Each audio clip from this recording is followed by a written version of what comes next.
এমন একটা দ্বীপে আছি যেখানে শুধু সাপেদের রাজত্ব, কিন্তু আমি এর থেকেও ভয়ঙ্কর জায়গায় যাব, যেমন বরফে ঢাকা একটা খাড়া পাহাড়ে উঠবো। আমি পড়ে যাবো, আমাকে নামাও নামাও। এমন একটা রাস্তায় গাড়ি চালাবো যেখানে প্রচুর মানুষ মারা গেছে। আমরা মৃত্যু থেকে আর 7 ইঞ্চি দূরে আছি। ভয়ঙ্কর শার্কদের সাথে কেজ ছাড়াই সুইমিং করব এবং আরো অনেক কিছু। আর শুরু করব এই কেজ থেকে, একটা আফ্রিকান সাফারির মাঝখানে যেখানে অনেক সিংহ, চিতা, হিপো এবং আরো অনেক প্রজাতি যেগুলো আমাদেরকে মেরে দিতে পারে। আমরা এটা কেন করছি? কারণ আমরা পৃথিবীর সব থেকে ভয়ানক 5টা জায়গায় যাব। আমি একটা সিংহ দেখতে পেয়েছি। ও মাই গড, এটা আমরা কেন করছি? আর যাতে সিংহরা আমাদের কাছাকাছি আসে তাই আমি অনেক মাংস এনেছি। এবং কেজের চারপাশেও ঝুলিয়ে দেব। ভাই আমরা বেঁচে ফিরবো তো? কিন্তু আসলে যে কারণে এই জায়গাটা বেশি ভয়ঙ্কর সেটা হলো সূর্য ডুবে যাবার পরে আমরা দেখতে পাই না, কিন্তু ওরা দেখতে পায়।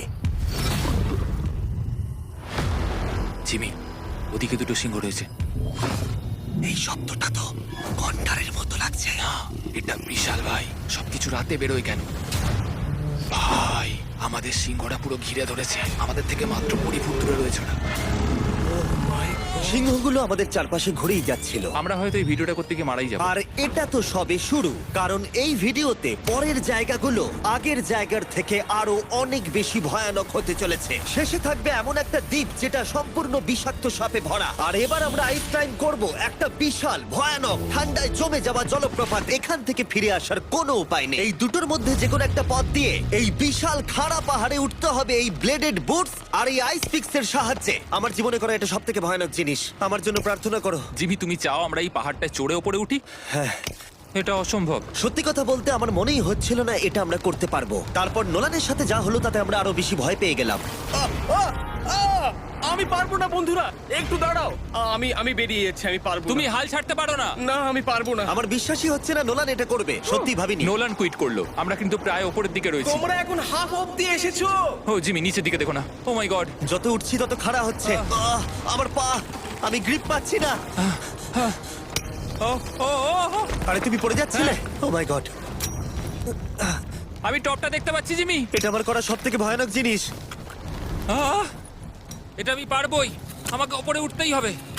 দেখাও এটা কতটা খাড়া। প্রায় এসেই গেছি, হাল ছাড়লে হবে না। আর 10% বাকি। আমি এখন কাঁদতেও পারছি না। যদিও এসব করা আমার একেবারেই উচিত নয়, তুমি প্রায় এসেই গেছো জিমি। তবু আমি কোনো মতে এই জলপ্রপাতের উপরে উঠতে পারলাম। আমরা পেরেছি ভাই। আমরা পেরেছি। আহ, কিন্তু আমার মনে হয় নোলান একদম ঠিক করেছে। কিন্তু এবার আমরা দেখবো নোলান লিস্টের 3rd প্লেসে গিয়ে কি করে, যেটা অবস্থিত বলিভিয়ায়। সেখানকার ডেথ রোডে আমরা ড্রাইভ করব।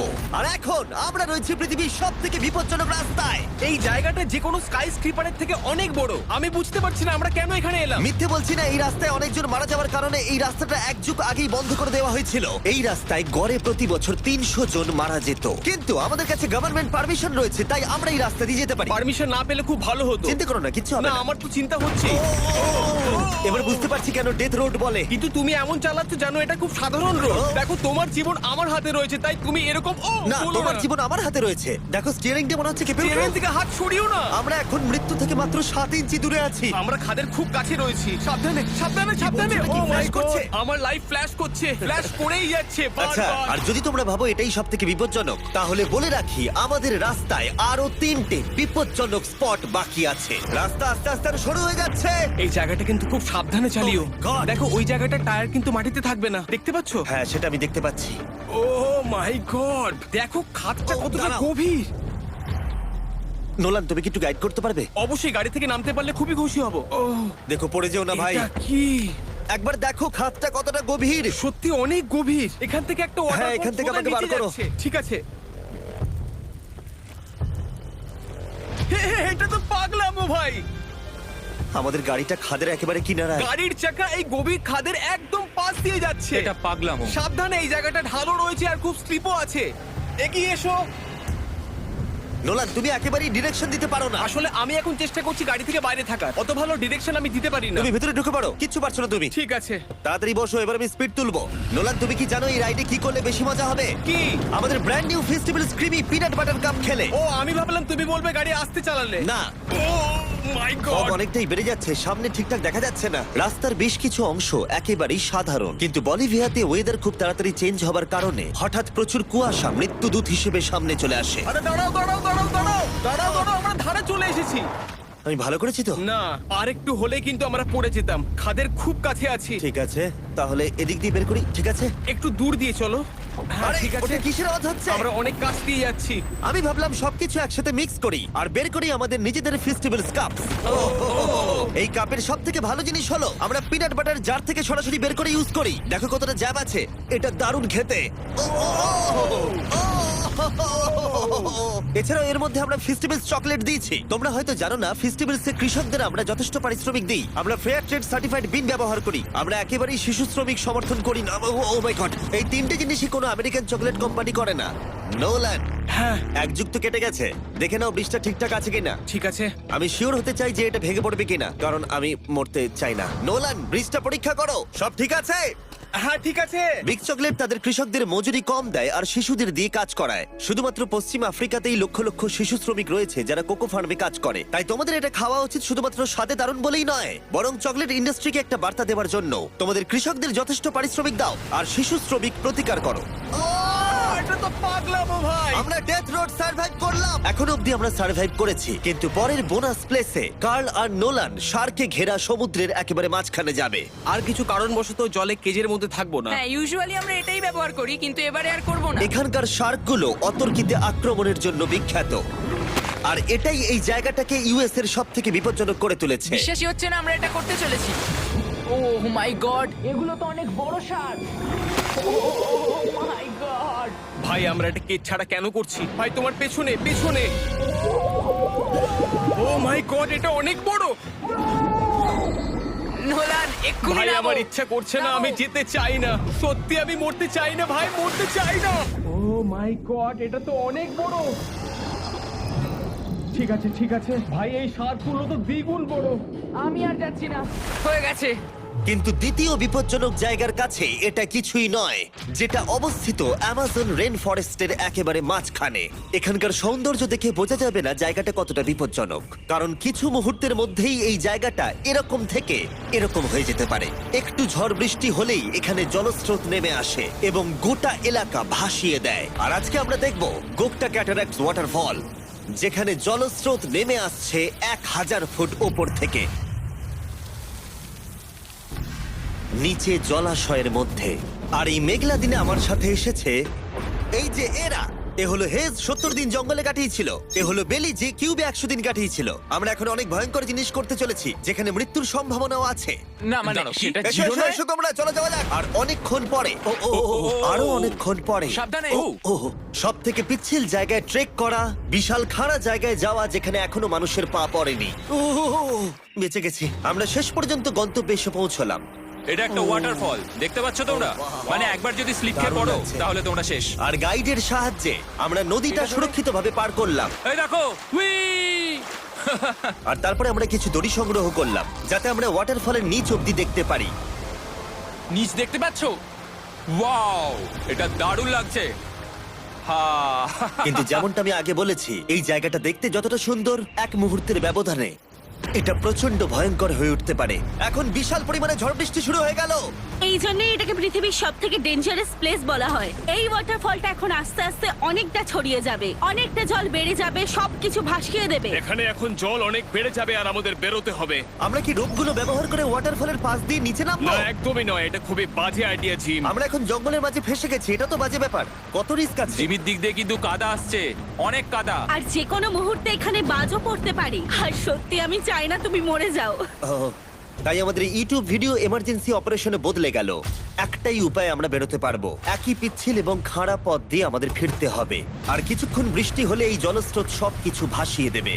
তোমরা দেখতে পাচ্ছ জলের পরিমাণ অনেকটা বেড়ে গেছে, আমাদের রাস্তাও ব্লক হয়ে গেছে। আমাদের এই দড়ির সাহায্যে বেরোতে হবে, অনেকটা সময় লাগছে। তোমাদের মনে আছে যখন আমি এই নদীটা পার করছিলাম আর হাসছিলাম? হুই! এখন আর একদম হাসি পাচ্ছে না। আমার সত্যি খুব ভয় করছে, যদি আমি পড়ে যাই। এই যে সেই ওয়াটারফল, যেখানে আমি তলিয়ে যাব। জলের স্রোত দেখো, মানে দেখো, আমি মজা করছি না। এই দড়িটা ধরো আর নিজেকে ঠেলে ওপরের দিকে ওঠো। আমাকে মরতে দিও না। আর অনেকক্ষণ পরে জল আর কাদার বন্যায় ট্রেকিং করে আমরা এই পাহাড় থেকে প্রাণে বেঁচে ফিরলাম। এখন আমরা পৃথিবীর সব থেকে মারাত্মক জায়গায় যেতে চলেছি। আমাদের লিস্টে পৃথিবীর ভয়ঙ্করতম জায়গার মধ্যে 1 নম্বর। আর এই ভিডিওটা সব থেকে ভালোভাবে শেষ করার জন্য আমরা এসেছি পৃথিবীর সব থেকে বিপজ্জনক আইল্যান্ডে। কেন এমন আইল্যান্ডে আছি যেখানে কিলিং মেশিন ভর্তি? মনে হয় আমরা মরবো। Bye bye. এখন থেকে অফিসিয়ালি আমরা কাল অবধি আছি। এটা সত্যি, আমরা পৃথিবীর সব থেকে বিপজ্জনক আইল্যান্ডে সারা রাত কাটাবো। আর আমাদের প্রতি পদক্ষেপে থাকবে অজস্র সাপ। শুধুমাত্র স্পেশালাইজড পোশাক আমাদের বাঁচাবে এই সমস্ত ভয়াবহ বিষধর সাপের হাত থেকে। যে কোনো জায়গায় সাপ থাকতে পারে, তাই না? হ্যাঁ জিমি, কি হবে যদি কোনো সাপ আমাদেরকে কামড়ে দেয়? বেসিক্যালি যেই বিষ তোমাদের রক্তে এসে মিশবে, তোমাদের স্কিনের কালার চেঞ্জ হয়ে যাবে আর 1 ঘন্টার মধ্যে তোমরা মারা যাবে। এটা খুবই ভয়ের বিষয় যে আমি যে কোনো সেকেন্ডে মরে যেতে পারি। এটা পাগলামো ভাই। গোটা আইল্যান্ডটা কিলিং মেশিন দিয়ে ভর্তি। এটা কিন্তু দারুণ ব্যাপার। ওপর থেকে কিন্তু দারুণ লাগছে জায়গাটা। তুমি এখান থেকে পড়ে গেলে কিন্তু মরে যাবে। হ্যাঁ সেটা আমি জানি। সবাই খুব সতর্ক থেকো। তোমরা হয়তো ভাববে স্নেক আইল্যান্ড নাম বলে এখানে হাজার হাজার সাপ ওপেন ঘুরে বেড়াবে, কিন্তু মাটিতে বসবাসকারী প্রাণীদের সাপগুলো মারার পরে ওরা এখন গাছের পাখিদের শিকার করে, কারণ এখন ওরাই একমাত্র জীবিত শিকার। এখন আমরা অফিসিয়ালি জঙ্গলে প্রবেশ করছি। যে কোনো মুহূর্তে সাপ গাছ থেকে লাফ দিয়ে আমাদেরকে কামড়াতে পারে। এতক্ষণ পায়ের চিন্তা করছিলাম, এখন তো গাছ থেকে সাপ পড়ারও আশঙ্কা রয়েছে। এটা পাগলামো ভাই। ও ও ও, এখানে একটা আছে, আমার মুখের সামনে ছিল। এই সমস্ত সাপেদের ধরে বিজ্ঞানীরা তাদের বিষ বের করবে, আর সেটা দিয়ে তারা অ্যান্টি ভেনম তৈরি করবে। দাঁড়া, ওটা বিষধর। হ্যাঁ তার মানে ওটা আমায় কামড়ালে আমি মরে যাবো? হ্যাঁ। ভালো করে কিন্তু ধরে রাখবে। এটা একটা বাচ্চা। ও না না, এ তো হারিয়ে গেল। তুমি এটাকে ফেলে দিলে? না, পালিয়ে গেল। এটা পালিয়ে গেল। কিন্তু তুমি, মানুষটা সাপটাকে এমন ভাবে ফেললো যেন আমি আমার ফোন ফেলেছি। যত আমরা জঙ্গলের গভীরে ঢুকছি, ঝোপঝাড়গুলো খুব ঘন, আমি আমার সামনে 2 ফুটও দেখতে পারছি না। যে কোনো জায়গায় সাপ থাকতে পারে। আরো বেশি সাপ দেখতে পাচ্ছি। এখানে একটা ও, ও, ও। আর ওখানে একটা। এবার কিন্তু ছাড়বে না, ঠিক আছে? ঠিক আছে। তাড়াতাড়ি ভিতরে ঢুকিয়ে দাও। এই সাপের বিষ কতজন মানুষের জীবন বাঁচাতে পারে?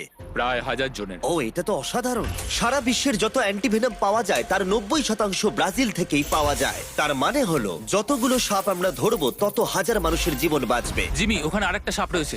ও মাই গড, এটা তো বিশাল। আমরা অনেক খুঁজে পাচ্ছি, ওরা বাইরের দিকে তাই আসছে। দিনের বাকিটা সময় আমরা এই বিষাক্ত সাপগুলোকে ধরতে সাহায্য করলাম। এমনকি আমরা বিজ্ঞানীদের রিসার্চেও সাহায্য করলাম। দেখো, এই সাপটা মাটি থেকে 15 ফুট উপরে রয়েছে, আর সায়েন্টিস্টরা আমাদের গাছটাকে নাড়াতে বললো যাতে এটা নিচে পড়ে যায়। এই গাছগুলোর নিচে আমি কখনোই ক্যাম্পিং করব না। ও তো একটুও নড়ছে না। অনেকগুলো জীবন বাঁচাতে হলে আমাদের অ্যান্টিভেনম দরকার। অন্ধকার ঘন হয়ে এলে আমরা সার্ভাইভ করার দিকে মন দিলাম। এবার ক্যাম্পিং এর সময়। ক্যাম্প সেটআপ হয়ে গেল, যদিও আমি সত্যিই জানি না এই ক্যাম্পগুলো স্নেক প্রুফ কিনা। আমরা এখন ঘুমোবো সাপেদের মাঝে। একটু ভয় লাগছে। এখন আমরা ঘুমোবো আর আশা করব আমাদের টেন্টে কোনো সাপ ঢুকে পড়বে না। খুবই ভয় লাগছে। আমি বাড়িতে গিয়ে শান্তিতে ঘুমোতে চাই। তাই আমাদের মনে একটাই চিন্তা ঘুরপাক খাচ্ছিল, যত তাড়াতাড়ি সম্ভব এখান থেকে বেরোতে হবে। আমি শুধু বাড়ি যেতে চাই। একটা বিশাল আইস মাউন্টেনে ওঠা থেকে শুরু করে এমন রাস্তায় ড্রাইভ করা যেখান থেকে 1000 ফুট নিচে পড়ে যাবার সম্ভাবনা আছে, শার্কে ঘেরা সমুদ্রের মাঝে সাঁতার কাটা কোনো কেদ ছাড়াই, এবং সবার শেষে আমরা স্নেক আইল্যান্ড সার্ভাইভ করেছি এবং কেউ মরেনি। দেখার জন্য ধন্যবাদ। তোমরা আমার brand new festival creamy peanut butter cup খেও। এই রিটেলার গুলোতে পাওয়া যাচ্ছে। আমি চকলেট ইন্ডাস্ট্রিকে একটা বার্তা দিতে চাই, চকলেটের উৎপাদনকে সুরক্ষিত করো।